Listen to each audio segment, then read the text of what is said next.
যে সুবর্ণরেখা নদী মুগ্ধ করেছিল বিভূতিভূষণ বন্দ্যোপাধ্যায়কে, যার তীরে বসে তিনি লিখেছিলেন আরণ্যক, পথের পাঁচালীর মতো সব কালজয়ী উপন্যাস, সেই নদীর তীরেই পাহাড়ের কোলে গড়ে উঠেছে এক সুন্দর রিসর্ট, যার নাম রাতমোহনা ইন।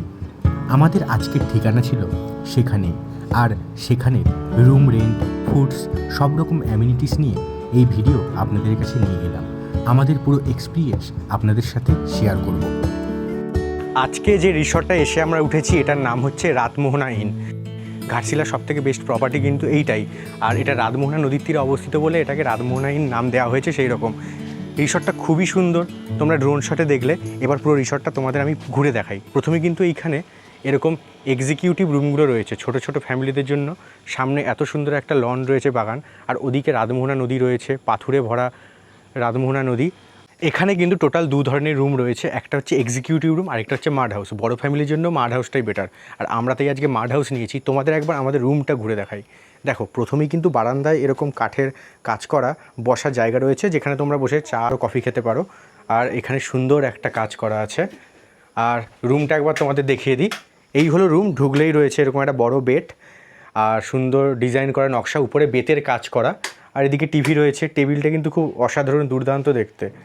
আর এদিকে লাইটগুলো রয়েছে খুব সুন্দর। আর এদিকে একটা সোফা কাম বেডও রয়েছে, এসি তো রয়েইছে। বাথরুমটাও তোমাদের একবার দেখিয়ে দিই। বাথরুমে এখানে কুমোট রয়েছে, এখানে বেসিন রয়েছে, গিজারও রয়েছে। ঠিক আছে, চলো বাকি জিনিসটা তোমাদের আরও খাবার দাবার যা কিছু রয়েছে সবটাই তোমাদের দেখাবো। আর আমাদের কত প্রাইস পড়লো কী পড়লো সেটা কিন্তু ভিডিওর শেষের দিকে থাকবে, তাই না স্কিপ করে পুরো ভিডিওটা দেখতে থাকো। তোমাদের একটু মেনু কার্ডটা শেয়ার করে দিই, মেনুতে কী কী রয়েছে ব্রেকফাস্টে, লাঞ্চে, ডিনারে, তাহলে তোমার একটা বেসিক আইডিয়া হয়ে যাবে এখানে প্রাইসটা কেমন। এই হচ্ছে হোটেলের মেনু, তোমরা পজ করে পড়ে নিতে পারো। আর এই যে পেছনে রয়েছে এগুলো কিন্তু ব্রেকফাস্ট করার সব জায়গা। পেছন দিয়ে কিন্তু নদী বয়ে যাচ্ছে, রাতমোহনা নদী। আজকে আমরা সকালে এখানে ব্রেকফাস্ট অর্ডার করেছি আলুর paratha, boiled egg omelette, black coffee, bread butter আর ডিম সেদ্ধ। টোটাল এগুলো অর্ডার করেছি।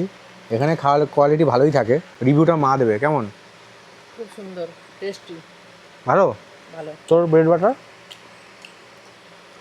লেবুর আচারটা খুব সুন্দর বানিয়েছে, বাড়িতে গিয়ে আমি বানাবো। আমরা কিন্তু এখন রিসর্ট থেকে চেক আউট করছি। ঘড়িতে সময় এখন সকাল 10:30। 10টার সময় চেক আউটের টাইম, বাট একটু টাইম এদিক ওদিক হলে কোনো যায় আসে না। আমাদের রুমের রেন্ট কত পড়েছে সেটা এবার তোমাদের সাথে শেয়ার করি। আমরা একটা রুমে 3 জন রয়েছি, যেখানে একটা ডাবল বেড রয়েছে, যেমন তোমরা একটু আগে ভিডিওতে দেখলে। আর সাথে একটা সোফা কাম বেড রয়েছে। 3 জন থাকার জন্য এই মাড হাউসটার আমাদের ভাড়া পড়েছে পার ডে 3000 রুপিস। ওকে, এছাড়াও এখানে যেসব এক্সিকিউটিভ রুম রয়েছে এগুলোর ভাড়া কিন্তু এর তুলনায় কম, 2000 থেকে 2500 টাকার মতো।